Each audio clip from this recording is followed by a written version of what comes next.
திருமண அமைப்பில் நிறைய சந்தேகங்கள் இன்றைக்கு நம்மள ஜாதகம் பார்க்க போகிறவங்ககிட்ட நிறைய பேருக்கு கண்டிப்பாக இருக்கிறது. அதுலேயும் இந்த செவ்வாய் தோஷம் ராகு கேது தோஷம் என்பது ஒரு நிலைத்தன்மையாகவே இப்போ ஆயிடுச்சு. கடந்த ஒரு 20-30 வருஷமாக தான் அந்த செவ்வாய் தோஷம் ராகு கேது தோஷங்கள் அதிகமாக சொல்லப்படுகின்றனவே தவிர அதற்கு முன்னால் இவ்வளோ தூரம் சொல்லப்பட்டதே கிடையாதுங்க. இன்னொன்று போகின்ற அதாவது ஜாதகம் பார்க்க போகிறவங்ககிட்ட கூட இன்றைக்கு அவங்களே என்னங்க செவ்வாய் 2ல் இருக்கா, செவ்வாய் 7ல் இருக்கா, செவ்வாய் 8ல் இருக்கா இந்த மாதிரியான கேள்விகள் கேட்கப்பட்ட நிலைமைகள் அப்படியே முன்னேறி இன்றைக்கு ராகு கேது இப்படி இருக்குது, ராகு கேது இருக்கிற அதே மாதிரியான பெண்ணை தான் பார்க்க வேண்டும் என்கின்ற பெண்ணை பெற்றவர்கள் அதீதமான கவலைப்படுகின்ற அளவிற்கு திருமணத்திற்கு ஜாதகம் பார்க்க போனாலே ஏதாவது ஒரு குறை சொல்லிடுவாங்களோ என்கின்ற மாதிரியாக இருக்கக்கூடிய சூழல் தாங்க கண்டிப்பாக இருக்கிறது.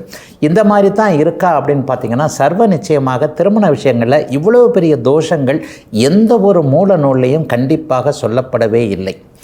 7ஆம் பாவகம் 2ஆம் பாவகம் என்கின்ற அமைப்புகளை தெளிவாக பார். குடும்பம் அப்படிங்கிறது 2ஆம் பாவகம், திருமணம் அப்படிங்கிறது வாழ்வது என்பது போன்றவைகளை 7ஆம் பாவகம், இருவரும் ஆயுளோடு இருப்பார்களா என்பதை பார்ப்பது 8ஆம் பாவகம், குழந்தைகள் பெற்றுக்கொள்வார்களா என்பது 5ஆம் பாவகம். ஆக 2, 5, 7, 8 போன்றவைகள் நன்றாக இருந்தாலே சுபத்துவமாக இருந்தாலே அவருக்கு சரியான வயதில் கண்டிப்பாக திருமணம் ஆகிடுங்க.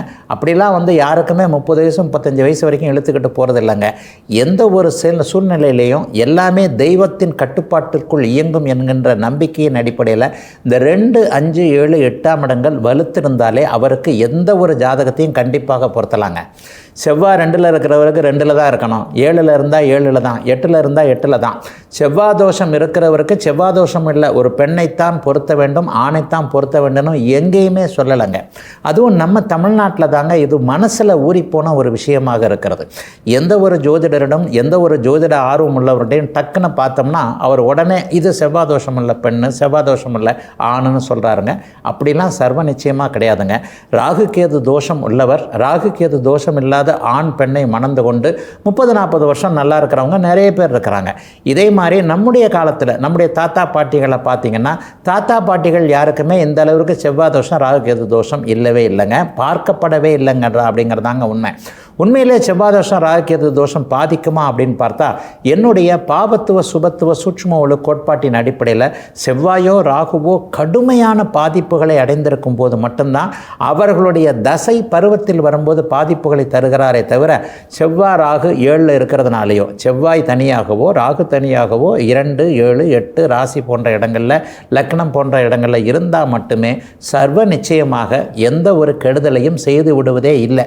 ஆனால் யார் இப்போது இவ்வளவு ஆழமாக ஊன்றி கவனித்து பதில் சொல்லுகிறது என்கின்ற தன்மைகள் இப்போது இல்லாமல் போயிடுச்சுங்க.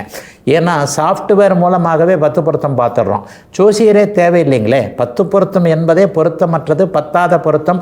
10 பொருத்தம் என்பது மூல நூல்களில் இல்லை, இடையில் வந்தது. இந்த 10 பொருத்தம் பார்க்க தேவையில்லை என்பதையும் இந்த விளக்க பகுதிகளில் அடிக்கடி சொல்லிக்கிட்டு வர்றாங்க.